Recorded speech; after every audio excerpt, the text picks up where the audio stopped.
Confirm হয়ে এরপরে ঘুমাতে হবে, নচেত ডেঙ্গু ম্যালেরিয়া আক্রমণ করতেই পারে।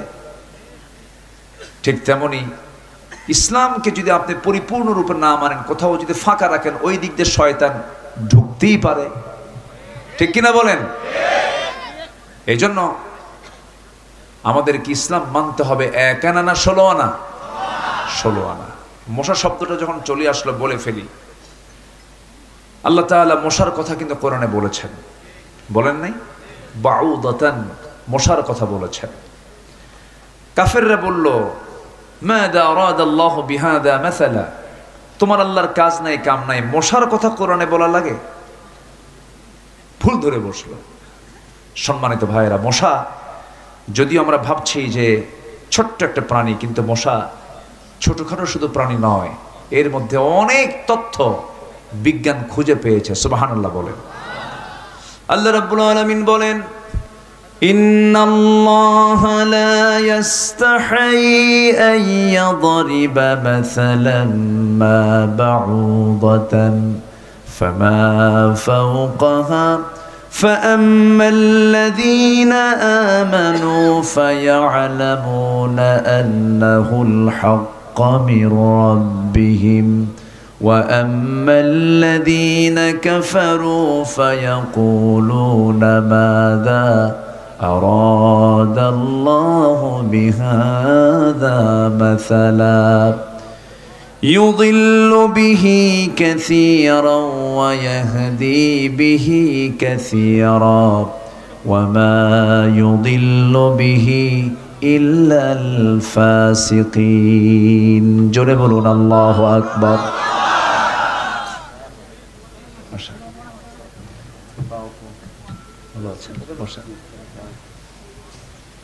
সূরাতুল বাকারা, সূরাতুল বাকারা। আল্লাহ রাব্বুল আলামিন মশা তদপেক্ষা যে কোনো উদাহরণ দিতে নিয়ে আল্লাহ লজ্জাবোধ করেন না। আল্লাহ রাব্বুল আলামিন মশার উদাহরণ কেন দিলেন? যারা ঈমানদার তাদের জন্য এখানে শিক্ষা আছে। আর কাফেররা বলল, তোমার আল্লাহর কাজ নাই কাম নাই, কোরআনের মতো কিতাবের ভিতরে মশার উদাহরণ দেওয়ার কি দরকার আছে? আমার বন্ধুগণ, এই মশাকে যদি আমরা ছোট চোখে দেখছি, এই মশার কামড় খেয়ে পৃথিবীতে কুখ্যাত একজন কাফের বিদায় নিয়েছে। তার নাম কি বলুন? কে বলুন? কে কে? নমরুদ। মশা যখন চতুর্দিকে, আপনি কোথাও কোনো আপনি মশা দেখছেন না, নেটিং করা ঘরটা চতুর্দিক থেকে মানে মশামুক্ত একটা ঘর, নেট করা ঘর, শুয়ে পড়েছেন, কিন্তু হঠাৎ করে লাইট বন্ধ করার 10 মিনিটের ভিতরে আপনার নাকের ডগায় কানের কাছে সে সারেগামা পাদানিসা, ও আপনাকে চিনল কেমনে? এত ছোট্ট প্রাণী আপনাকে খুঁজে বের করলো, কিন্তু আপনি ওকে খুঁজে বের করতে পারলেন, আবিষ্কার করতে পারলেন না। বিজ্ঞান বলছে 75 ফুট দূর থেকে টের পায় যেখানে কোন মানব অস্তিত্ব আছে। সুবহানাল্লাহ বলবেন না? আচ্ছা, এরপরে নাকের কাছে কানের ডগায় এসে যে আওয়াজটা করে, এটা কিন্তু ওর ভোকাল সাউন্ড নয়, এটা হচ্ছে তার 2 পাখা সে ঝাপটান মারে, এটার আওয়াজ, গুনগুন গুনগুন আওয়াজ।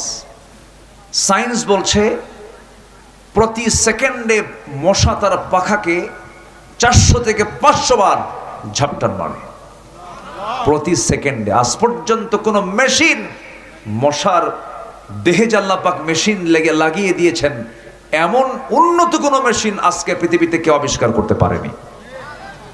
সুবহানাল্লাহ বলা যাবে না ভাই? তাহলে আল্লাহ যে উদাহরণটা দিলেন কত আগে, আজকে বিজ্ঞান এগুলোকে নিয়ে গবেষণা করছে। মশার চোখ সাধারণ কোনো চোখ নয়, এটা একটা অত্যন্ত জটিল গঠনের কম্পাউন্ড আই, যেখানে শতাধিক ক্ষুদ্র লেন্স একসঙ্গে কাজ করে, এই জন্য সে চতুর্দিকে একসঙ্গে দেখতে পারে। আজকের আধুনিক বিজ্ঞান ঠিক একই টেকনোলজি ব্যবহার করেছে, ডিফেন্স ড্রোন, এরপরে সেলফ ড্রাইভিং কার, রোবোটিক ভিশন সিস্টেমে এগুলো তৈরি করেছে। প্রকৃতির এক ক্ষুদ্র সৃষ্টির মাঝে বিশাল একটি আবিষ্কার খুঁজে পেয়েছে আজকের এই আধুনিক প্রযুক্তি। অথচ এটাকে ১৫০০ বছর আগে অত্যন্ত সুন্দর করে কোরআনে প্রেজেন্ট করেছেন যিনি, তিনি কে? আসতে বলেন, তিনি কে?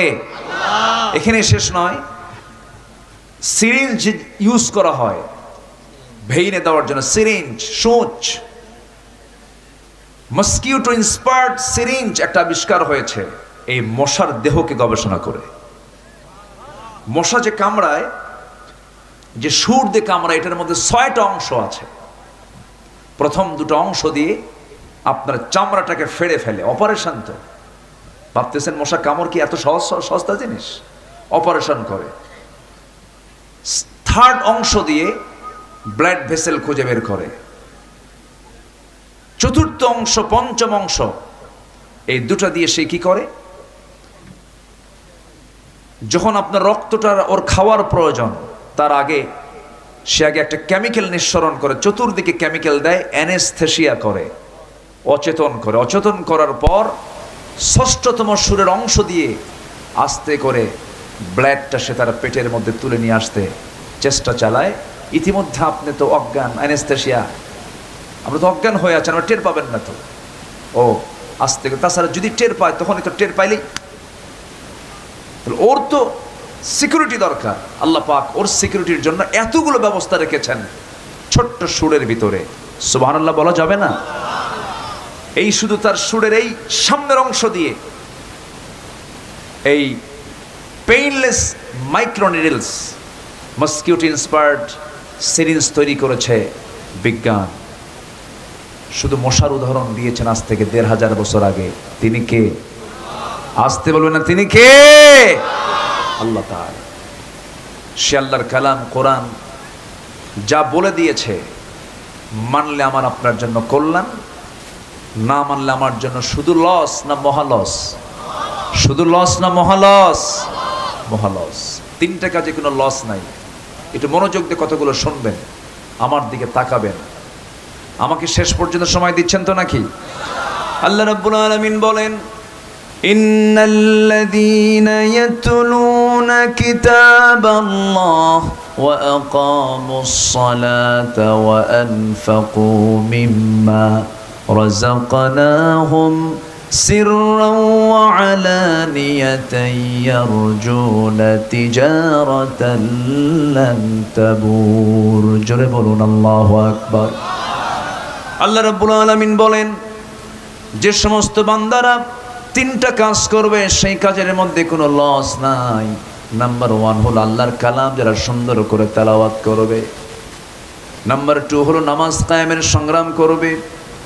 নাম্বার 3 হলো যারা গোপনে প্রকাশ্যে আল্লাহর পথে যারা দান করবে। আল্লাহ তাআলা একদম বান্দাকে নিশ্চিত করে বলছেন, ওই বান্দার তিনটা কাজে কখনো কখনো কোনো লস নাই। জোরে কোন সুবহানাল্লাহ। তেলাওয়াত করবে কখন? নামাজই তো পড়ে না। বলুন তো কোন ওয়াক্তে মানুষ বাড়িতে বেশি থাকে? বলেন বলেন, একটু বলেন তো, ভালো করে বলেন, উত্তর দিতে হবে। কোন ওয়াক্তে মানুষ বেশি বাড়িতে থাকে বলেন তো? সবচেয়ে কম মুসল্লি মসজিদে কোন ওয়াক্তে? বলেন। আলহামদুলিল্লাহ বলা যাবে না? আলহামদুলিল্লাহ কইছি।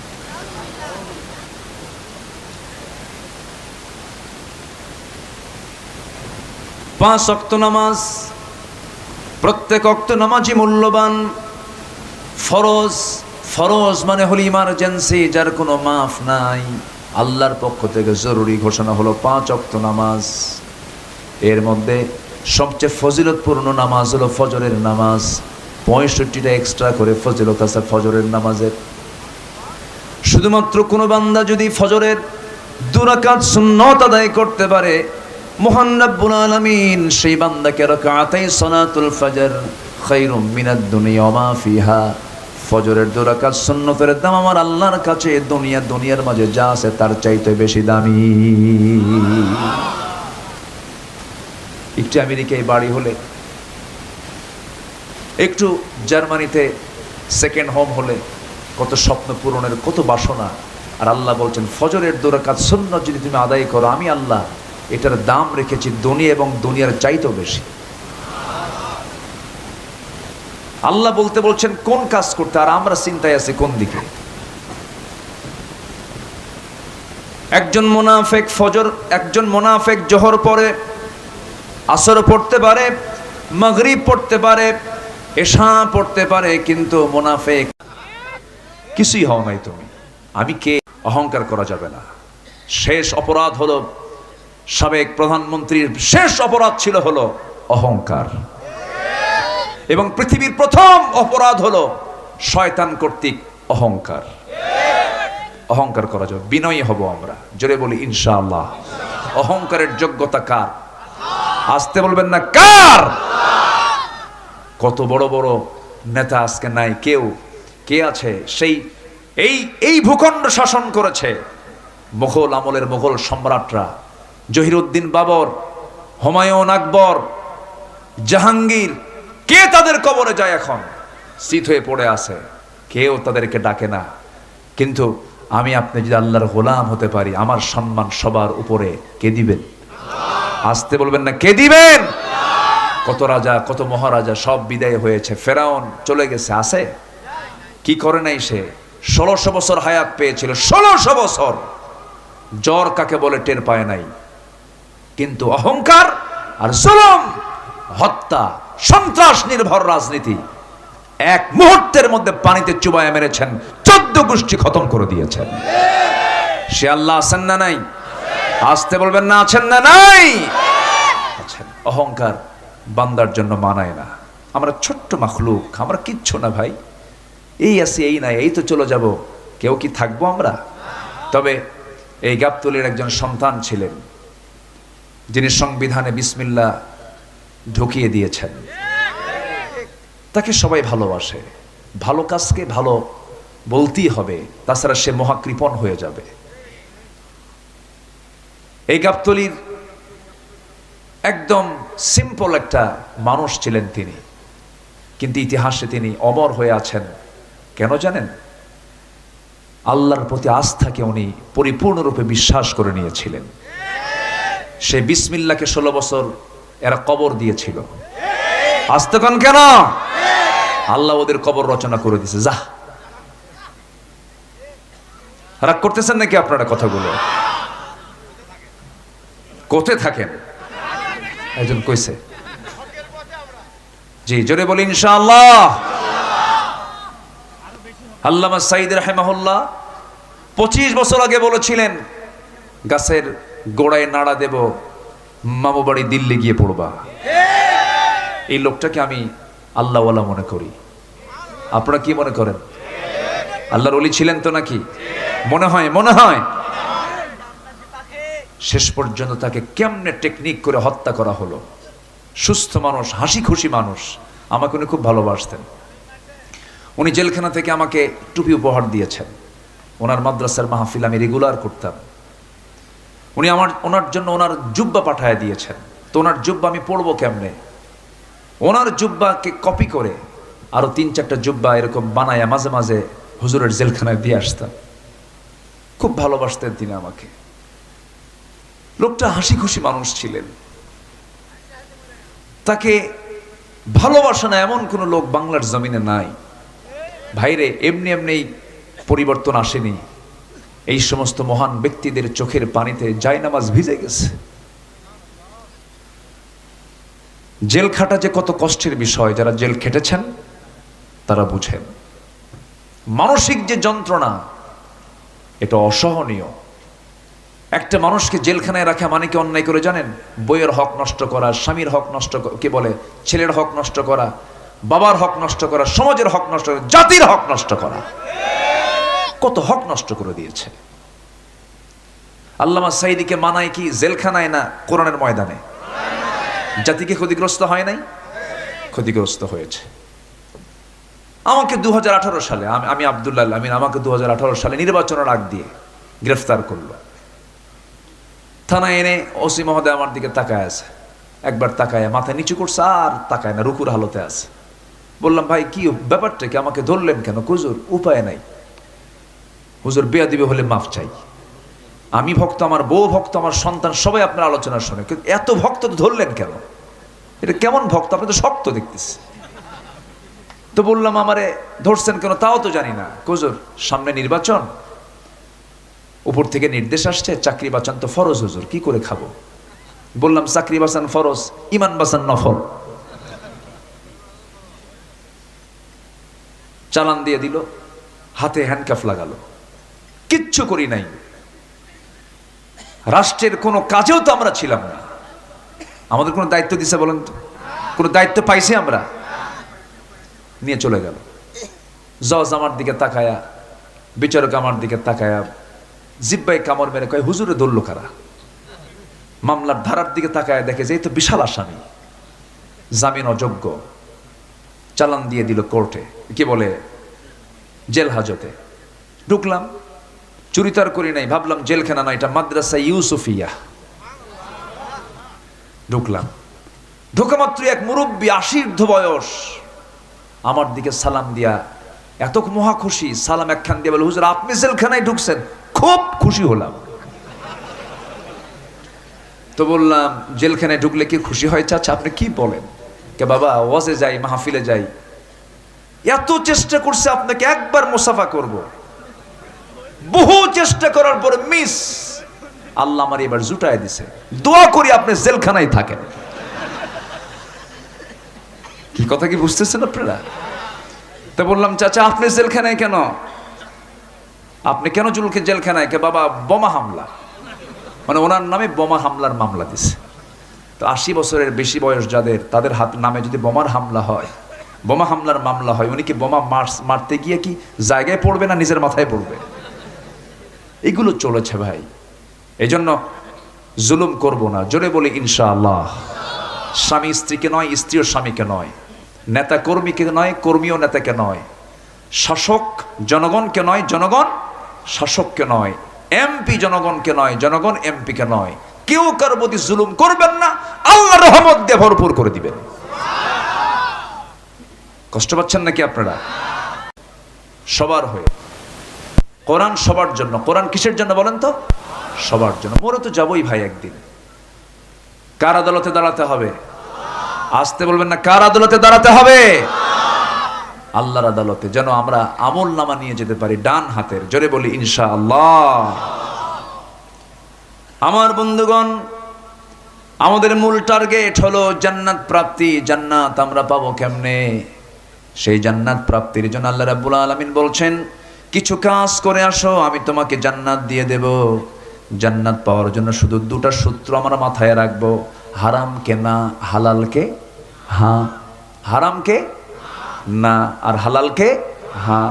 এই দুইটা সূত্র যদি মাথায় নিয়ে যদি চলতে পারি, কদম যদি ফেলতে পারি, এপারে দুনিয়া ও পারে জান্নাত। জোরে কোন সুবহানাল্লাহ। ওয়া হালালতুল হালাল ওয়া হারামতুল হারাম ওয়া লাম আযিদ আলা যালিকা শাইআন আদখুলুল জান্নাতা ইয়া রাসূলুল্লাহ। হে রাসূল, হালালকে হালাল জেনে হালাল মানবো, হারামকে হারাম জেনে হারামটাকে বর্জন করবো, আমি কি জান্নাত পাবো নাকি? রাসূল বলেন, ও সাহাবীরা দেখো, এই বান্দা, এই সাহাবীটা জান্নাতি। যেরকম সুবহানাল্লাহ। সারা জীবন তাহাজ্জুদের অভাব নাই, এদিকে আপনি সুদ খান, কাম হবে? আসতে বলবেন কাম হবে? এইদিকে হজের শেষ নাই, 13 হজ করছে জীবনে। রাসূল জীবনে হজ করছেন একবার। কয়বার? রাসূল জীবনে হজ করেছেন কয়বার? আর এদিকে আমার দেশে এরকম হাজিও আছে, হ্যাট্রিক হাজি, কিন্তু ইয়াবার ব্যবসা করে। কিসের ব্যবসা করে? ইয়াবা। ওই জেলখানায় থাকতে একজন আমার ভক্ত আলোচনা শোনে, বললাম ভাই আপনার মামলা কি?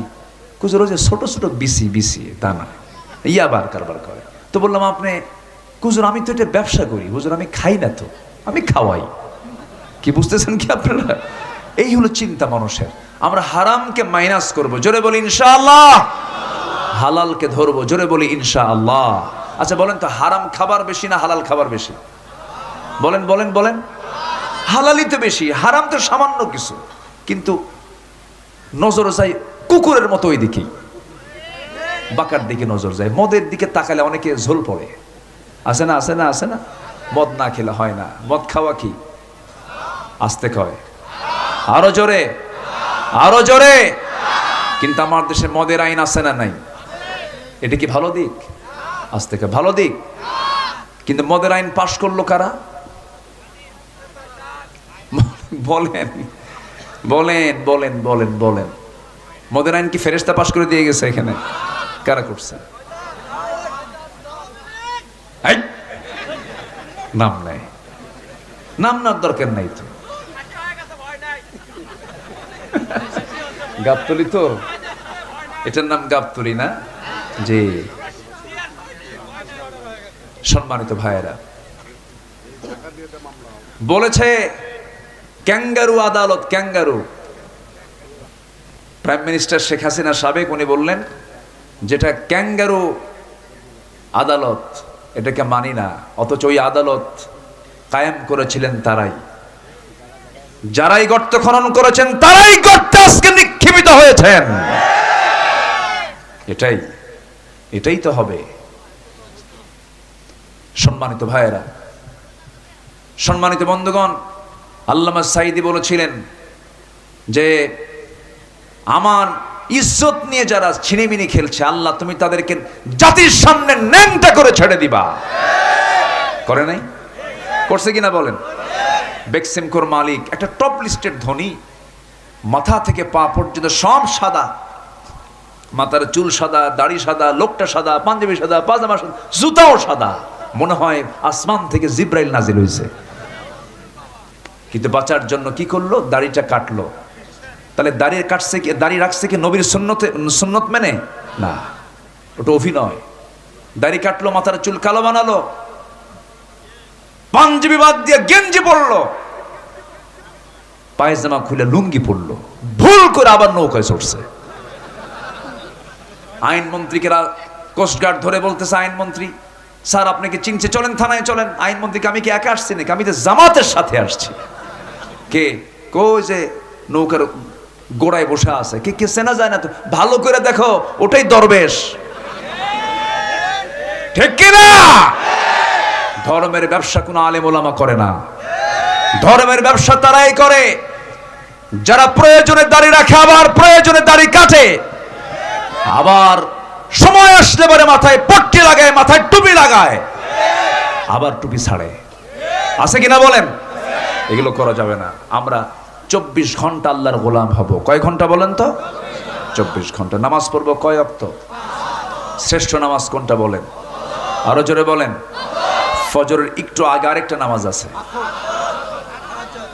তাহাজ্জুদ। বলেন বলেন, কোন নামাজ? আল্লাহ শেষে কোন আকাশে আসেন? বলেন কোন আকাশ?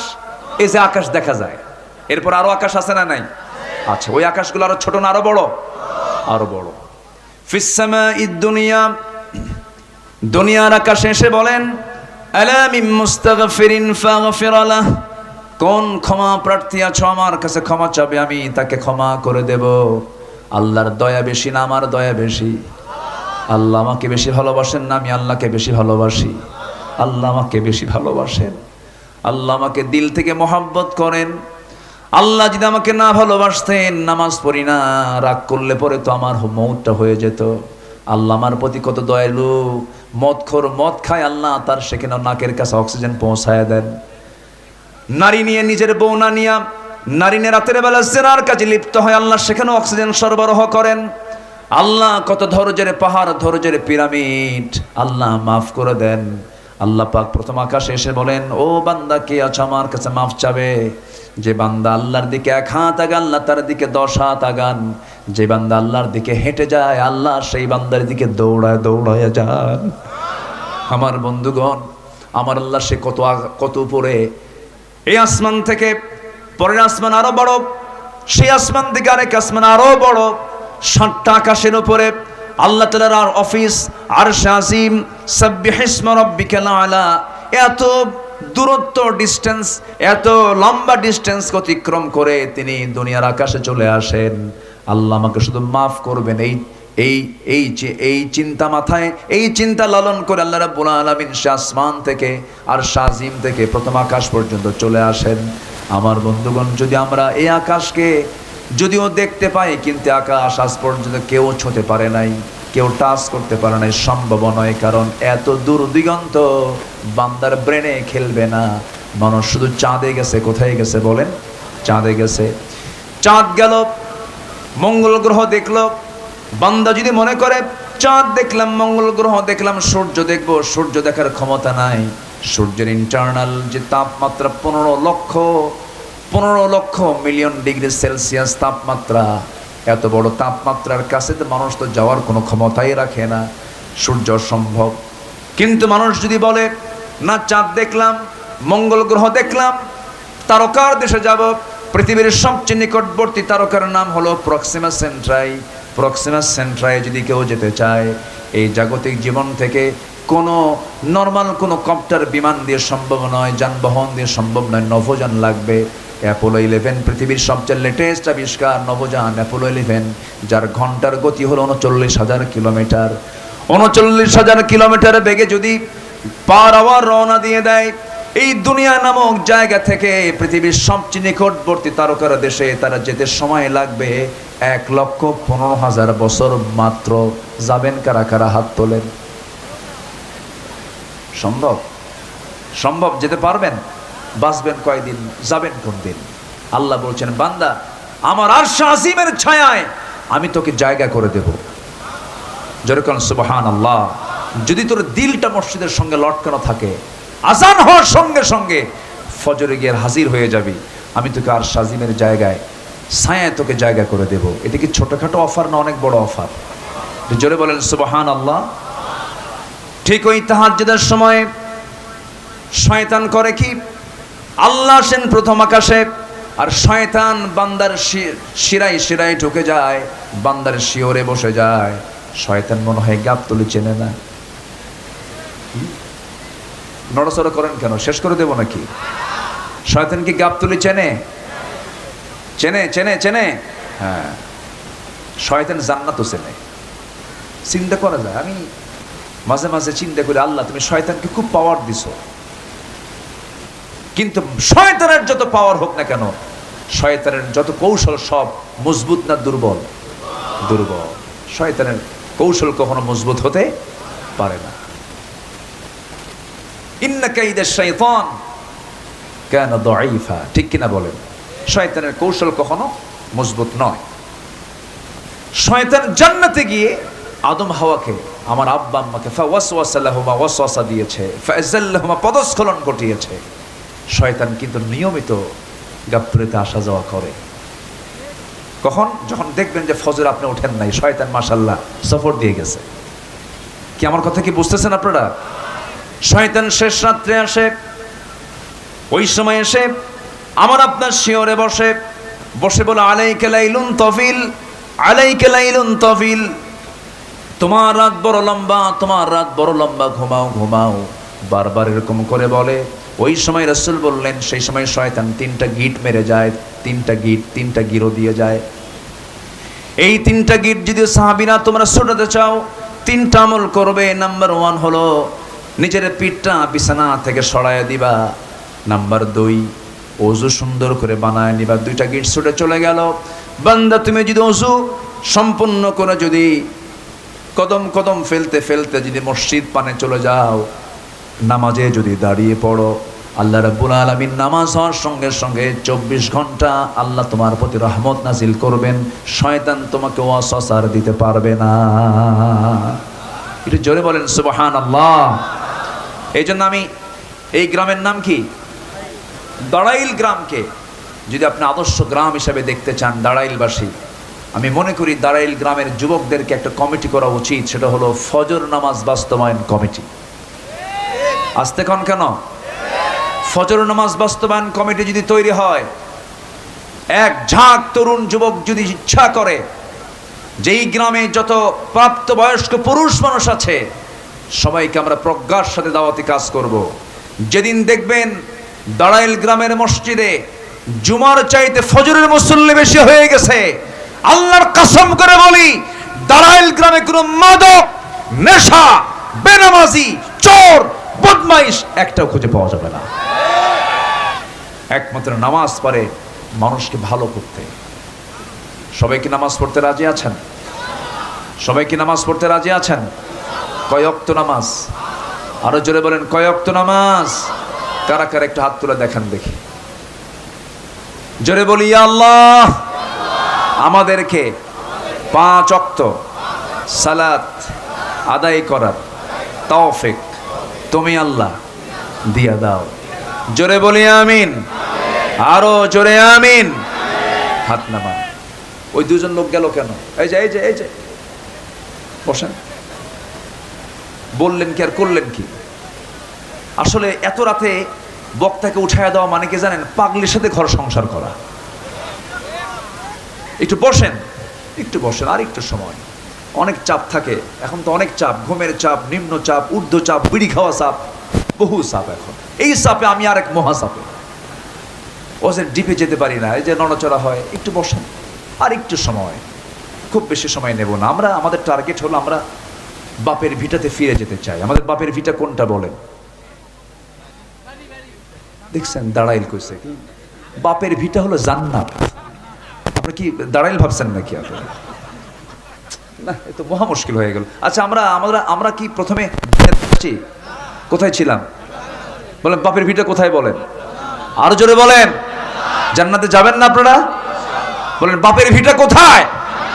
জান্নাত। আমরা জান্নাতের খাবার খেয়ে আসছি, আবার মারা গিয়ে আবার জান্নাতে গিয়ে খাবো। জোরে বলি ইনশাআল্লাহ। আরো জোরে বলি ইনশাআল্লাহ। এখন তো আছেই, তো জান্নাতে গিয়ে খাবো। এই আকীদা, এই বিশ্বাসটা গভীর হবে কখন জানেন? যখন কোরআন নামক আয়নাটা আপনি ভালো করে দেখতে পাবেন। এটা এমন একটা আয়না, একদম সব স্পষ্ট করে আল্লাহ পাক বলে দিয়েছেন। জোরে বলেন সুবহানাল্লাহ। জান্নাত পেতে চাই, এর জন্য 15টা কাজ আছে। কয়টা কাজ আছে? 15টা কাজ। আমি কি একটাও বলেছি এই পর্যন্ত? ওয়াজ কি শেষ না শুরু? নুরু শেষ না শুরু? 1 নাম্বার, ঈমান আনবো আমরা। কি আনবো? বলেন, জোরে বলেন, কি আনবো? ঈমান আনবো। কিন্তু কিছু কিছু লোকের নামই আছে ঈমান আলী। কি নাম বলেন তো? নামাজ পড়ে না। নাম হলো রমজান আলী, রমজান মাসে দুপুরবেলা ভাত খায়। নাম হলো আতর আলী, গোটা গায়ে গাজার গন্ধ।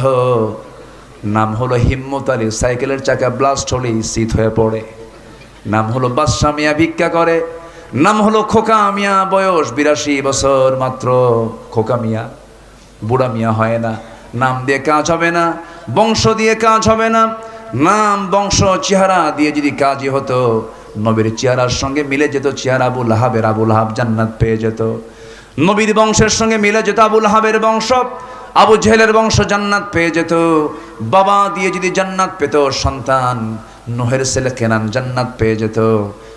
বাপ, সন্তান দিয়ে বাপ যদি জান্নাত পেয়ে যেত, ইব্রাহিমের বাবা আজরও জান্নাত পেয়ে যেত। কিন্তু বাপ দিয়ে সন্তান হবে না, সন্তান দিয়ে বাপ হবে না, বংশ দিয়ে হবে না, কোন নাম যশ খ্যাতি দিয়ে হবে না। জান্নাত পাওয়ার জন্য 1 নাম্বার কাজ হলো কি আনতে হবে? বলেন, কি আনতে হবে? বলেন, ঈমান আনতে হবে। ভালো করে ঈমান আনতে হবে। নামাজ ঈমানদার হতে হবে, সৎকর্ম থাকতে হবে।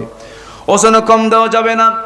বনের সম্পত্তি মেরে খাওয়া যাবে না। বনের সম্পত্তি মেরে খাওয়া ভাই বুঝি গাবতলিতে নাই। আমার মায়েরা মাহফিল আসছে নাকি? আসছে। মায়েরা এখন খুব খুশি, হুজুর ভালো করে কোন ভাই কিছু বসে আছে ওই জায়গায়। এখন গেলে কিন্তু ভাববো ওই লোকটা বনের সম্পত্তি মেরে খাইছে। বসে, বনের সম্পত্তি মেরে খাওয়া আজকে আমার দেশের স্বাভাবিক বিষয়। পেটের বোন, একই মায়ের পেটের বোনের সম্পত্তি যদি মেরে খেতে কষ্ট না হয়, তো এই প্রতিবেশী আর সরকারি সম্পত্তি মেরে খেতে কোনো কষ্ট হবে বলেন তো? এটাই তো হয়। বলে যে টুক করে দেশে চলে আসবো, বলছেন না? বলছেন না? বলছেন না? আসবেন তো ভালো কথা, কিন্তু দেশের টাকা যে পাচার করছেন এগুলো কি করবেন? এই যে গাবতলীর প্রবাসীরা চলে গেছে সৌদি আরব, গাবতলীর বহু প্রবাসী আছে তো, অনেক প্রবাসী। আমি এই রিয়াদে গেলে অনেক পাই। এই যে নাড়ুয়ামালা, আরো কি কি অঞ্চল আছে, অনেক লোক আছে। কত কষ্ট করে জানেন? এক একটা প্রবাসীর কষ্টগুলো কি! ঝুলে ঝুলে, পাখির মতো ঝুলে ঝুলে কাজ করে, দেশে রেমিটেন্স পাঠায়। কৃষক সারাদিন খেটে খেটে কালো মানুষ, সাদা মানুষ কালো হয়ে যায়। শ্রমিক ন্যায্য মূল্য পায় না, এরপরও কষ্ট করে করে সীমিত বেতনে চাকরি করে দেশকে আগায় দিল। এরা সব অশিক্ষিত, শ্রমিক, কৃষক, প্রবাসী অশিক্ষিত, দেশকে আগায় দিল। আর দেশকে পিছায় দিল কারা? কলমের খোঁচা দিয়ে এক শ্রেণীর শিক্ষিত নামের কলঙ্ক। ঠিক কিনা বলেন? যারা দেশ থেকে টাকা পাচার করেছেন, মিলিয়ন বিলিয়ন ডলার যারা পাচার করেছেন, সেই পাচারকৃত অর্থ দেশে ফেরত নিয়ে এরপরে রাজনীতির চিন্তা করুন। জনগণ আর পাগল নাই, জনগণ আর অচেতন নাই, জনগণ খুব দ্রুত পালস বুঝতে পারে।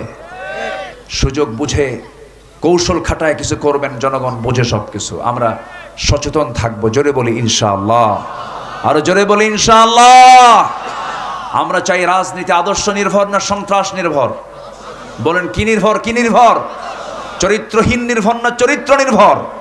সৎ চরিত্র নির্ভর আমরা আদর্শ রাজনীতি আমরা বাংলাদেশে দেখতে চাই, জোরে বলি ইনশাআল্লাহ। আল্লাহ কবুল করুন, আল্লাহ কবুল করুন, আল্লাহ কবুল করুন। ঈমান আনতে রাজি আছি তো? কি ঈমান? আমল ছাড়া ঈমান না আমল সহ ঈমান? আমাদের কিন্তু পার্শ্ববর্তী দেশ ভারতে আছে, ভারত আছে, ভারতের একটা মানে চলচ্চিত্র অঙ্গন আছে, তার নাম হচ্ছে বলিউড। নাম শুনেছেন তো? নাম তো শোনার কথা, যুবকরা তো আরো ভালো করে জানার কথা। বলিউডের যারা মেইন যারা অভিনেতা সবগুলো খান। এই খানগুলো মুসলমান, কিন্তু কামগুলো অন্য ধর্মের চাইতো জঘন্য। ঠিক কিনা বলেন? দিন নাই, শরিয়ত নাই, এগুলো প্র্যাকটিস নাই। প্র্যাকটিস ছাড়া সে কখনো মুসলমান হতে পারে না। ব্রাহ্মণের ছেলে ব্রাহ্মণ হয়, খ্রিস্টানের ছেলে খ্রিস্টান হয়, বৌদ্ধের ছেলে বৌদ্ধ হয়। মুসলমানের সন্তান মুসলমান হতে পারে না যদি ইসলাম না থাকে। ইসলাম থাকতে হবে আমার আপনার ভিতরে। আল্লাহ কবুল করুন, জোরে বলি আল্লাহুম্মা আমিন। সম্মানিত ভাইরা, ঈমান আনবো, নেক আমল করবো, ঈমানটা বেচবো না। আমার দেশে আবার ঈমান বেচা খুব সস্তা, জানেন? বিড়ির একটা প্যাকেট পাইলে ঈমান বেচে দেয়। যা, আছে কি না? এই দেশে খাবার বেশি চলে না বিড়ি বেশি চলে? বলেন বলেন, কোন বেশি চলে? নাস্তা মিস হলেও বিড়ি খাওয়া মিস নাই। বিড়ি খাওয়া কি দেখছেন? মুফতি সাহেব ফতোয়া দিল, বিড়ি খাওয়া কি বলেন? হারাম। ভালো করে কর, হারাম। আগুন ছাড়া খাওয়া হালাল। দেখেন আরেকজন ফতোয়া দিচ্ছে। গাবতলী তো, গাবতলীর মানুষ কিন্তু ঠোঁট কাটা মানুষ। আমরা সব অঞ্চলে যাই, আপনারা অত্যন্ত আন্তরিক, খোলামেলা, ভিতর বাহির সব সমান, আলহামদুলিল্লাহ বলেন। ভালো। বিড়ি খাওয়া কি আমি এটা বলবো না, তবে আপনি এটা বুঝে নেন তো, বিড়ি খেলে কি স্বাস্থ্য ভালো হয়? লাঞ্চ ভালো হয়? ওয়ালা তুলকু বিআইদিকুম ইলা তাহলুকা, নিজকে ধ্বংসের দিকে ঠেলে দিও না। কিন্তু এরপরও বিড়ি খায়। বলেন তো, যে বিড়ি খেলে ক্যান্সার হয়, সে বিড়ির খাওয়ার জন্য অবশ্যই জবাব দিতে হবে কার আদালতে? মানে কার আদালতে? লাঞ্চ দিয়েছেন কে? বিড়ি খেয়ে নষ্ট করলো কে? আল্লাহ। দেখেন, আল্লাহ নষ্ট করছে। বিড়ি খাবে না আপনি, আল্লাহ নষ্ট করবে। আমরা কোন নেশার দিকে যাব না, জোরে বলি ইনশাআল্লাহ। যুবকরা আকাম কুকাম করবা না। ডিভাইস, মোবাইল, এরপরে এই ইলেকট্রনিক্স অনেক নেশা আছে, এগুলোর দিকে যাবা না, লাভ নাই, পুরাটাই লস। জীবন তো একটা, জীবন কয়টা বলো তো? একটা। বিবাহ পূর্ব কোনো অবৈধ সম্পর্ক করবা না, লাভ নাই তো। এগুলো মজা পাওয়া যায়, মজা আছে, মজা নাই যে তা না। সে মজাটা হলো দাউদের মতো। দাউদ যখন চুলকায়, এত মজা, খালি চুলকায়, চুলকাতে চুলকাতে একসময় থামে, থামার পর যখন পানি লাগে তখন কি হয়? বলেন কি হয়? জলে। এটা হলো বিবাহ পূর্ব নোংরামি করার কুফল। কোনো খারাপ কিছু দেখবা না, সুন্দর করে জীবনটা সাজায় নিবা। তুমি কি জানো, তোমার যৌবন তুমি যদি আল্লাহর পথে টিকে রাখো, আল্লাহ পাক বলছেন আমি আমার আরশ আজিমের ছায়ায় ওই যুবককে জায়গা করে দেব। বিয়ের প্রয়োজন হবে তোমার, আব্বাকে খুলে বলবা, মাকে খুলে বলবা, আব্বা যৌবন হয়েছে, বয়স হয়ে গেছে, বিয়েটা করাও, আমি বিয়েটা করব। গার্জিয়ান যারা আছেন আমার এই কথাগুলো শুনবেন মনোযোগ দিয়ে। এই কথাগুলোকে বুঝতে হয়, বাচ্চাদের পালস বুঝতে হয়। বাচ্চার ক্যারিয়ার গঠন করতে করতে 50 হয়ে যায়, 40 হয়ে যায়, বিয়ে হয় না। অথচ বিশ্বের সেরা মানুষ মুহাম্মদ সাল্লাল্লাহু, বাবাও নাই মাও নাই, তাও তিনি বিয়ে করেছেন 25 বছর বয়সে। কত বছরে? কত বছরে? 25-এ। এটা স্ট্যান্ডার্ড এজ। এগুলোকে মাথায় নিবা। রিজিকের দায়িত্ব কার? আসতে বলবেন, রিজিকের দায়িত্ব কার? আল্লাহ রিজিক দিয়ে দিবেন। ফয়সালা কার হাতে বলেন তো? আল্লাহর হাতে। আমার নবীজির কাছে এক যুবক এসে বলে, হুজুর আমার যৌবন হয়েছে, বিয়েটা কেউ করায় না, হুজুর বিয়েটা করানো যাবে কি? রাসূল বলেন, কেন বিয়ে করবে না, অবশ্যই বিয়ে করতে পারবে তুমি। হুজুর আমি তো কালো, আমার সঙ্গে কেউ রাজি হয় না, আমি ঘন কালো মানুষ। রাসূল বলছেন, কে বলেছে তোমার কালো সমস্যা? তোমার বিয়ে হবে মদিনার সবচেয়ে সুন্দরী নারীর সাথে, যাও। যেরকম সুবহানাল্লাহ। কিছু কিছু মহিলার সুন্দরী আছে, বউটা স্বামীটা যদি একটু কালো হয় খুব দেমাক দেখায়, মানে গাবতলিতে মনে হয় দেখায় না। আরে কি কয় দেখছেন? দেখেন, দেখায়, দেমাক দেখায়। দেখানো যাবে না। সুন্দর করেছেন কে? কালো করেছেন কে? ধলা করেছেন কে? ফয়সালা কার? আল্লাহ। মাঝে মাঝে বলে, তোমার একটা চেহারা হলো, স্বামীকে কয় তোমার সাথে যে আমার বিয়ে হয়েছে তোমার 14 গোষ্ঠীর কপাল। দেখেন খোঁটাটা মারলো কোন দিক দিয়ে? শান্তি হবে? শান্তি হওয়া। কিছু পুরুষও আছে, বউটা যদি একটু কালো হয়, বাপ হয়তো পছন্দ করে আসছে, হয়তো মা পছন্দ করে আসছে, বংশ ভালো, সবকিছু ভালো, যা রূপ গুণের সব তো 40-এর মধ্যেই হয়। 40-এর পরে কি আর এগুলো থাকে বলেন তো? থাকে না। তখন থাকে মানুষের মন, মানুষের হৃদয়। তো হয়তো কালো একটা বউ জুটে গেছে, 3 দিন পর কান্দে, এই তুই নতুন বউ ঘরে তুই কান্দিস কেন? কিন্তু সুমনের বউ দেখতে কত সুন্দর, দেখছেন নজর গেছে সুমনের বউয়ের দিকে। নিজের বউ কি সুন্দর হবে কখনো? না। এই জন্য আমাদের চোখকে আমরা কুত্তার চোখ বানাবো না। ঠিক আছে, ঠিক আছে, ঠিক আছে, আমরা ইমানদারের চোখ বানাবো। জোরে বলি ইনশাআল্লাহ। যুবকরা চোখকে কন্ট্রোল করো, কানকে কন্ট্রোল করো। কান দিয়েছেন কে? চোখ দিয়েছেন কে? কার দেওয়া? কার দেওয়া? কার দেওয়া?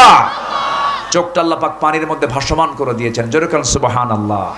চোখটা কি ভাটায় রেখেছেন না জোয়ারে রেখেছেন? কিসের জোয়ার? কি পানি? লোনা পানির জোয়ার না মিঠা পানির জোয়ার?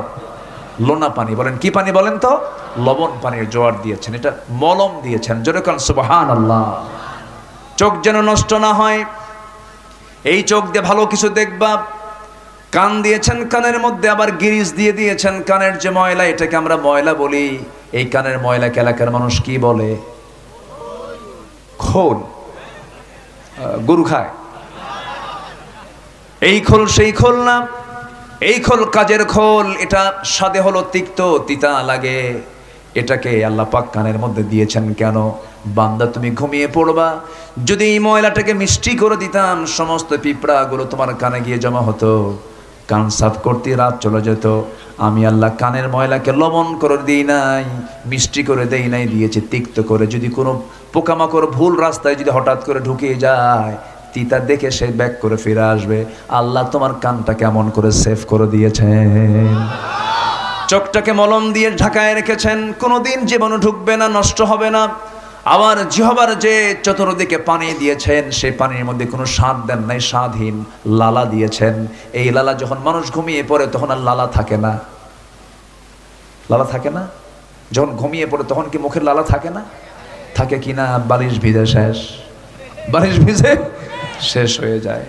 এই যে আল্লাহ রাব্বুল আলামিন এত কিছু ম্যানেজমেন্ট করলেন, এত কিছু দিয়ে দিলেন, মাথা থেকে পা পর্যন্ত সব কার অবদান? সে আল্লাহ বলছেন, বান্দারে সব আমি দিলাম, সব আমি করলাম, তুই আমারে ভুলবি কেমনে বান্দা? আমি তোকে ভুলতে পারি না। আমি তোর জন্য প্রথম আকাশে চলে আসি, তুই আমার কাছে চাবি। আজান হবে, আসসালাতু খায়রুম মিনান নাওম, তুই মসজিদের দিকে চলে যাবি। যুবক, বুড়া মানুষের ইবাদত আল্লাহর দরবারে যতটুকু কবুল হয় তার চেয়ে বেশি ইবাদত কবুল হয় বুড়া মানুষের না যুবক মানুষের? বলেন যুবকরা, এই যে দেশের পরিবর্তন এনেছে, বুড়া মানুষ না যুবক মানুষ? বলেন বুড়া মানুষ না যুবক মানুষ?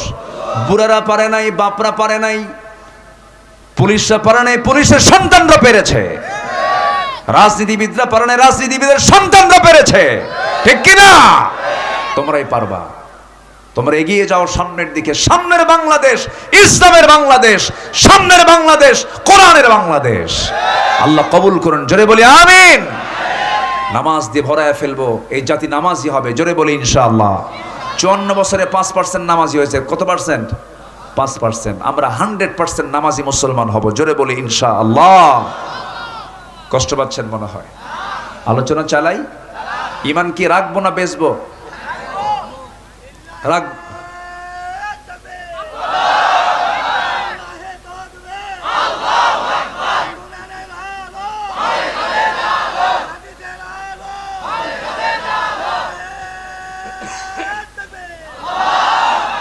আল্লাহু আকবার। ওমরের ভূমিকা বলি আলহামদুলিল্লাহ। দাড়িগুলো সব পাকা কিন্তু ওমর সাইজ। আলহামদুলিল্লাহ বলবেন না? হ্যাঁ, এটাই হলো জজবা। কিছু যুবক আছে বুড়ার মতো, আবার কিছু বুড়া আছে যুবকের মতো। বলি আলহামদুলিল্লাহ। ঈমান আনবো, আমরা বেচবো না রাখবো? বেচবো না টিকে রাখবো? টিকে রাখবো। ঈমানকে কখনো আমরা নষ্ট করব না, ঈমানের যত্ন নেব। সবার আগে কিসের যত্ন বলেন তো? ঈমানের যত্ন। নামাজ বাদ দিয়া? নামাজ সহ।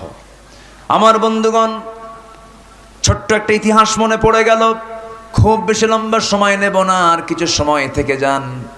একজন সাহাবীর বাড়ি হলো মক্কা মদিনার ঠিক মাঝখান বরাবর। মক্কা মদিনার ঠিক মাঝখানে তার বাড়ি। জন্মের পূর্বেই বাপ হারিয়েছেন, জন্মের পর চাচার কাছে মানুষ হয়েছেন, আপন চাচা। টাকা দিয়ে পয়সা দিয়ে তাকে বড় করেছে, জমা দিয়ে তাকে মজবুত করেছে চাচা। মাটা বেঁচে ছিলেন, নবীজির দাওয়াত তিনি পেলেন, কালিমার দাওয়াত পেলেন, কালিমা গ্রহণ করলেন। চাচার কানে সংবাদ চলে গেছে, চাচা গিয়ে বলছে, ভাতিজা শুনলাম আব্দুল্লাহ তুমি নাকি কালিমা পড়েছো। আব্দুল্লাহ বলছে, চাচা শুনবেন কেন, দেখেন আশহাদু আল্লা ইলাহা ইল্লাল্লাহ। সঙ্গে সঙ্গে চাচা বলে, ভাতিজা হাসবুনা মা ওয়াজাদানা, আমার বাপ মা যা দিয়ে গেছে এটার উপর বাইরে আমি যাব না, বাপ দাদার ধর্মে চুনকালি মারবো না। এবার বলছে, চাচা আপনি আমাকে যে প্রস্তাব করছেন, আমাকে যদি দুনিয়া থেকে বিদায় করে দেন, কালিমার পথ থেকে আমি এক চুল পরিমাণ নড়ব না। চাচা হুমকি দেয় সম্পদ দখলের। চাচা বলতেছে, তোর সমস্ত সম্পদগুলো আমি আমার কওমের লোক দিয়া তোর কাছ থেকে ছিনায় নেব, তোকে সম্পূর্ণ মাহরুম করব। আব্দুল্লাহ বলছেন, চাচা আমার সম্পদ আপনি নেওয়ার জন্য জোর জুলুম করা লাগবে না, আমি সব আপোষেই দিয়ে দিলাম, আমার সম্পদ দরকার নাই, আমি সম্পদ ছাড়াই থাকতে চাই, গন্ডগোল করব না চাচা। এবার রাগ করে চাচা থাপ্পড় মেরে জমিনে ফেলে দেয়, টান মেরে জামা ছিঁড়ে নেয়, লুঙ্গিটা জোরপূর্বক খুলে নিয়ে উলঙ্গ করে পাগলা বানায়া ঘর থেকে বের করে দিল। রক্তাক্ত দেহ নিয়ে মার দরজায় গিয়ে বলছে, মা দরজা খোলা, আমার দিকে তাকাইও না, দিন গ্রহণ করেছি, ঈমান এনেছি, আমার চাচা আমাকে লুঙ্গিটা খুলে আমাকে ঘর থেকে বের করে দিয়েছে। ও মা দেখো তো ঘরের মধ্যে কিছু আছে নাকি, এক খণ্ড কাপড়টা দাও, এক খণ্ড কাপড় কোনো মতো দেওয়া হলো, শতটা ঢাকলেন। এবার বলছেন, মা শোনো, দেরি করলাম না, নবীর আদালত থেকে আল্লাহ আমার আব্দুল্লাহর জান মাল তুমি কাফের বেঈমানদের জন্য হারাম করে দাও। এই দোয়া শোনার সঙ্গে সঙ্গে সাহাবীর মন খারাপ হয়ে গেল। রাসূল বলছেন, আব্দুল্লাহ মন খারাপ কেন হুজুর, চাইলাম কি পাইলাম কি, আপনি বলছেন কাফের বেঈমানদের জন্য আমার জানমাল হারাম, শহীদ হব কেমনে, তারা তো আমাকে মারতে পারবে না। রাসূল বলছেন, আব্দুল্লাহর দিন গ্রহণ করতে তোমার বড় কষ্ট হয়েছে, আমি তোমার জন্য দোয়া করছি, তুমি চিন্তা করো কেন, তোমার যদি শাহাদাতের তামান্না লালন হয়ে থাকে দিলের মধ্যে, ওয়াইম্মা তাআলা ফিরাশিহি, বিছানায় যদি মরণ হয় আল্লাহ পাক তোমাকে শহীদের দরজা দিয়ে দিবেন, চিন্তা করো না। ও সাহাবী তুমি যাও, কোরআন তোমাকে দিয়ে দিলাম। আসহাবে সুফফার সদস্য হয়ে গেলেন। নবীর কবরের সাথী সেই ঘরের সেই আসহাবে সুফফার জায়গা, ওয়াহিদুল ভাই নবীর কবরের পাশে সেই ছোট্ট জায়গা, সেই ছোট্ট জায়গায় না খাওয়া সাহাবীগুলো থাকতেন, দিনের পর দিন উপোস থাকতেন। ওই সাহাবীগুলোকে রাসূল সেবা দিতেন, নার্স দিতেন, রাসূল নিজে সেবা করতেন। আমার নবীজি সারা জীবন সেবক ছিলেন, সহজে তিনি সেবা নেন নাই, সেবা দিয়েছেন, যেরকম সুবহানাল্লাহ। আমার নবীজি নিজের কাজ নিজে পছন্দ করতেন। আম্মা জান আয়েশা বলেন, রাসূল আমাকে আগে সালাম দিতেন। অনেক সাহাবী বলতেন, রাসূলকে আগে সালাম দিতে চাইতাম, সালাম দিতে পারতাম না, রাসূল আগে সালাম দিয়ে দিতেন। একদিন এক সাহাবী তার মধ্যে জিদ চাপলো, মোটা বৃক্ষের আড়ালে দাঁড়ায় গেলেন। রাসূল কাছাকাছি চলে আসলেন, মোটা বৃক্ষের আড়াল থেকে বের হয়ে রাসূলকে লক্ষ্য করে সালাম দিয়ে বলছেন, আসসালাতু ওয়াসসালামু আলাইকা ইয়া রাসূলুল্লাহ। আমার নবীজি সালামের জবাব দিয়ে মুস্কি হাসি মেরে বলছে, সাহাবী এমন টেকনিক করে আগে সালাম দিলে কিন্তু সওয়াব পাবা না। যেরকম সুবহানাল্লাহ। আমার নবীজি ছিলেন আদর্শের পিরামিড, সুন্দর আদর্শের পিরামিড। আল্লাহু আকবার বলেন। রাসূল কাউকে কোনোদিন কষ্ট দিয়ে কথা বলেন নাই, খোঁচা দিয়ে কথা বলেন নাই, আর চোখে তাকান নাই, মিথ্যা কথা বলেন নাই। জীবনে এই পৃথিবীতে একজন মানুষের একটা হিকমত, একটা কৌতুকপূর্ণ কৌতুকের সাথে মিলানো, অথবা কোনোদিন আমার নবীজি অভিনয় করে, অথবা ব্যঙ্গাত্মক করে কোনো কথা বলেছেন, আমার নবীজি কোনোদিন কৌতুক করে মিথ্যা কথা বলেছেন এমন রেকর্ড যার নাই তিনি হচ্ছেন আমার নবী মুহাম্মদ সাল্লাল্লাহু আলাইহি ওয়াসাল্লাম। অথচ দেশ চালাইছেন, রাষ্ট্র চালাইছেন, রাজনীতি করেছেন, যুদ্ধ করেছেন, সব কিছু করেছেন, একটা জীবনে মিথ্যা দিয়ে রাসূল কোনো কাজ করেন নাই। জোরে কান সুবহানাল্লাহ। আমার নবীজি বললেন, আব্দুল্লাহ তুমি ওই জায়গায় থাকো। কোরআন হাতে দিয়েছেন, চিৎকার মেরে মেরে কোরআন পড়েন। সাহাবীরা এসে বলছেন, হুজুর নতুন সাহাবীর আমদানি হয়েছে, কে? আব্দুল্লাহ জোরে জোরে কোরআন পড়ে আমাদের ডিস্টার্ব হয়। রাসূল বলছেন, সাহাবীরা এমন সাহাবীর বিরুদ্ধে রিপোর্ট এনেছো, আব্দুল্লাহর ব্যাপারে তোমরা কেউ বাধা দিও না, কারণ আব্দুল্লাহ ঈমান রক্ষা করতে গিয়ে দুনিয়া নামক জিনিস বিক্রি করে দিয়েছে। যেরকম সুবহানাল্লাহ।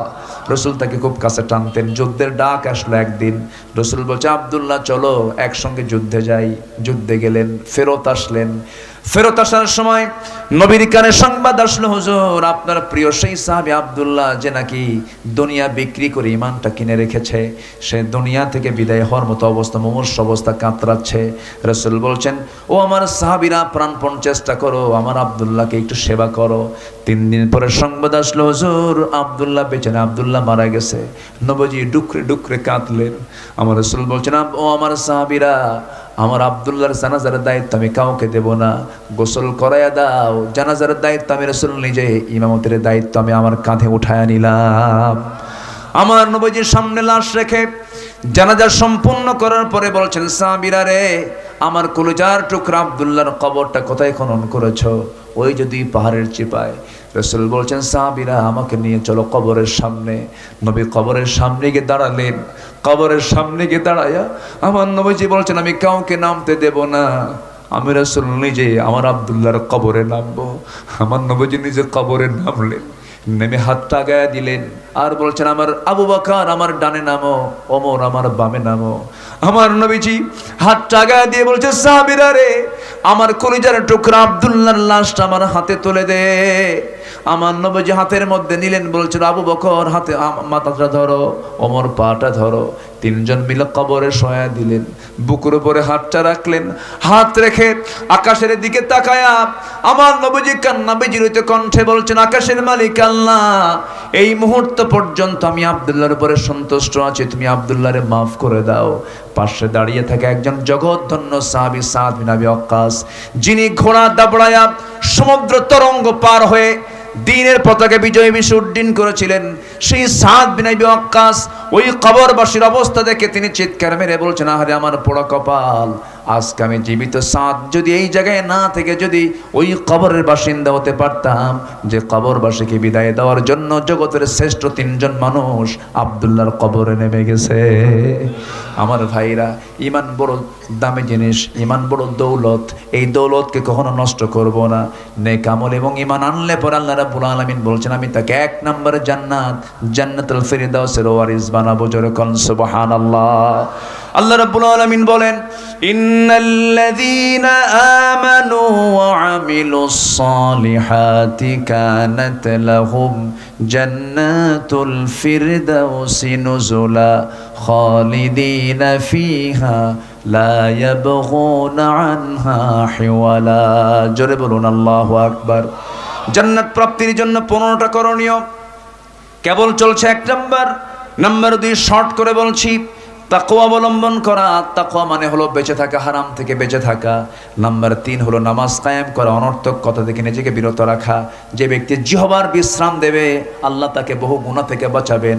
আমরা জিহবাকে বিশ্রামে দিয়ে দেব, বেশি কথা বলবো না। যত বেশি কথা বলবো তত ভুল হয়ে যাবে, যত কত কম ভুল তত কম হবে। আল্লাযীনা হুম আনিল লাগফি মুহরিদুন। নাম্বার 4 হলো রোজা পালন করব মাঝে মাঝে, শুধু রমজান মাস না, সারা বছর। বলেন বলেন বলেন, সারা বছরের মাঝে মাঝে মাঝে সোমবার, বৃহস্পতিবার, আবার প্রত্যেক আরবি মাসের 13, 14, 15 মাঝে মাঝে একটু রোজা রাখার চেষ্টা করব, প্র্যাকটিস করব। নাম্বার 5 হলো রবের প্রতি তাওয়াক্কুল করব। আল্লাহর প্রতি ভরসা যার বেশি থাকবে তার সহজে হার্টের সমস্যা হবে না। ভরসা করবে কার উপরে? আল্লাহ, তুমি যা করবা করো, বাস, অত টেনশন নাই, সব চাপায়া দেব কার উপরে? আমার জন্য কে যথেষ্ট? বলেন বলেন, আমার জন্য কে যথেষ্ট? হ্যাঁ, আল্লাহ যথেষ্ট। এটা মাথায় রাখলে দেখবেন যে আপনার মেন্টাল স্যাটিসফ্যাকশন চলে আসবে।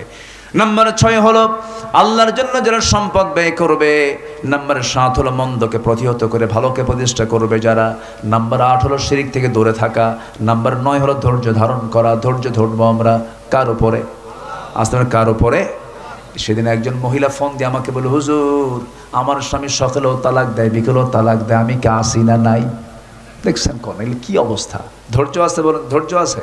তালাক শব্দ প্রায় প্রায় দিয়ে আমাদেরকে একটা জটিলতায় ফেলে দেয়। আমাদেরকে বলে, হুজুর রাগের মাথায় তালাক দিছে, ধৈর্য ছিল না। হুজুর আমার মেয়ে আছে, আমার ছেলে আছে। হুজুর দেখুন তো কোনোভাবে কোনো প্যাঁচপুস খাটায় ফেরত নিয়ে আসা যায় নাকি? শরীয়তের মালিক তো হুজুর। এগুলো করা যাবে না। নাম্বার 10 হলো তওবা করা। নাম্বার 11 হলো আল্লাহর পথে জিহাদ করা। নাম্বার 12 হলো পাপের উপর অবিচল না থাকা, মহান আল্লাহর কাছে ক্ষমা চাওয়া। নাম্বার 13 হলো সত্যের পথে অবিচল থাকা, আল্লাহ রাসূলের আদেশকে মান্য করা। নাম্বার 14 হলো আল্লাহর জন্য মুমিনদের মাঝে পরস্পর সুন্দর সম্পর্ক স্থাপন করা।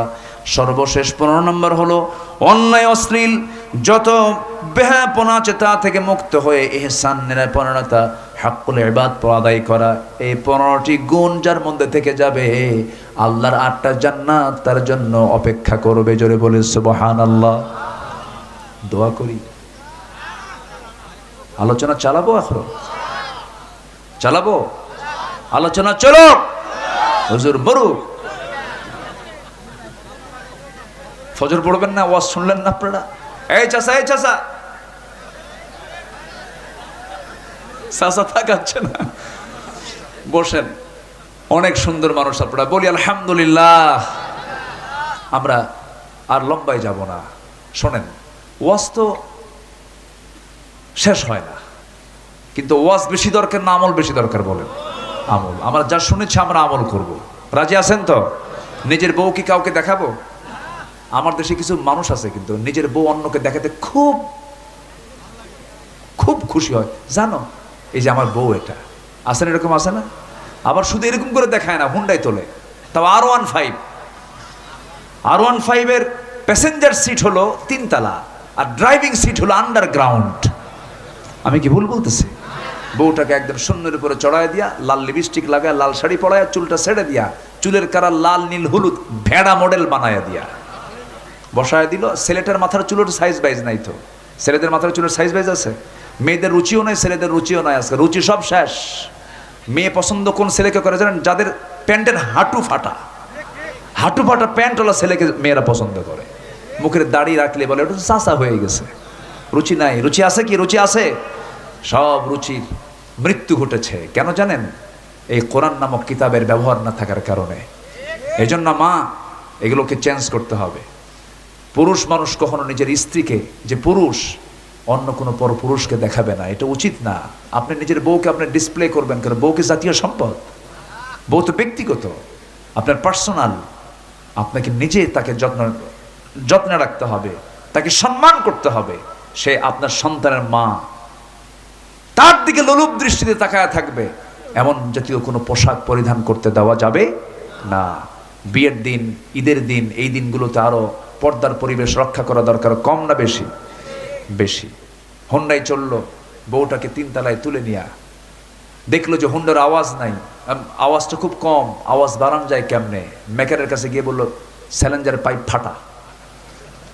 খুলে নিয়ে এমন যে একখান টান দিছে, নাড়ুয়ামালার মোড় থেকে গাবতলির সাবগ্রাম হয়ে ওইদিকে বননী কলোনি দিয়া টান দিয়ে একদম মাটির মোড় দিয়ে বুঝাই দিল বউ একখানা আমারই আছে। জোরে কর নাউজুবিল্লাহ। এগুলো বদমাইশ, এরা সমাজে রোগ ছড়ানোর জন্য সমাজে এরা এই সমস্ত অপকর্মগুলো করে বেড়াচ্ছে। অন্যায়ের প্রতিবাদ করার দরকার আমাদের আছে না নাই? আছে। এগুলো কাজ করব না। শালি হয়ে দুলাভাইয়ের হুন্ডায় চড়বেন না, কারণ দুলাভাই সিমটি মারবেই। এটা খুব ডেঞ্জারাস জিনিস। দেবর ভাসুর এগুলোর দিকে খেয়াল করতে হবে। বেড়া ক্ষেত খায়। কি ক্ষেত খায় বলেন? বেড়া ক্ষেত খায়। দূরের মানুষের দ্বারা তো ক্ষতির আশঙ্কা খুব কম, সম্ভাবনা খুব কম। এই জন্য দুলাভাই যদি বলে ওঠ হুন্ডায়, সহজে উঠবেন না। যারা শালিকা আছেন, যদি জোর করে উঠায় নিতে নেয় আপনি তবু উঠবেন না। কিন্তু এমন ধমক মারছে, শালি কি করবে? উঠছে, ভয়ে উঠছে। দুলাভাই কয় উঠছে, একটু দূরেই বসছে যেন মাঝখানে গ্যাপ থাকে, কিন্তু সামনে যে এমন ব্রেক মারছে, এক ব্রেকে গ্যাপ পুরো। জোরে কোন নাউজুবিল্লাহ। এগুলো করা যাবে না, এগুলো নোংরামি। আল্লাহ তাআলা এই সমস্ত নোংরামি থেকে জাতিকে হেফাজত করুন। জোরে বলি আল্লাহুম্মা আমিন। দাড়িয়াল গ্রামের সমস্ত মানুষকে আল্লাহ পাক নামাজি বানায় দেন। দাড়িয়াল না গ্রামের না, হ্যাঁ দাঁড়াইল, যাই কইছি তো একটা। আচ্ছা জি, আমরা নামাজি হব, আল্লাহ কবুল করুন। জোরে বলে আমিন। আল্লাহ আল্লাহ জোরে বলে আল্লাহুম্মা আমিন। এই নামাজটাকে আমরা একটু রাষ্ট্রীয় পর্যায়ে যদি দেখতে চাই, সবাইকে দেখতে চান না ইনশাল্লাহ? নামাজটা রাষ্ট্রীয় পর্যায়ে আসুক। আল্লাহ কোরআন বলছে, কোরআনের একটা আয়াত, আল্লাযীনা ইম্মাক্কানাহুম ফিল আরদ, আল্লাহ বলছেন যাদেরকে আমি ক্ষমতা দেব তারা 4টা আইন পাশ করবে, নামাজ, যাকাত, সৎ কাজের আদেশ, অসৎ কাজের বাধা। 4টা কাজ কার পরামর্শ বলেন তো? আল্লাহর পরামর্শ। আল্লাহ পাক এমন দৃশ্য দেখার তৌফিক দান করুন। আমরা এখন দোয়া। হয়নি হুজুর? কি হয়েছে হুজুর?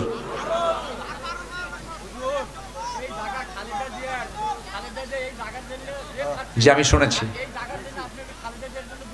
জি জি জি জি জি ঠিক আছে, বসেন বসেন। আমি শুনেছি দুর্নীতি করলো কারা আর মামলা খায় কারা, তাই না? এগুলো তো দেখেছি আমরা, তার প্রাপ্তি আমরা পাইছি কিনা বলেন? প্রাপ্তি পাইছে কিনা?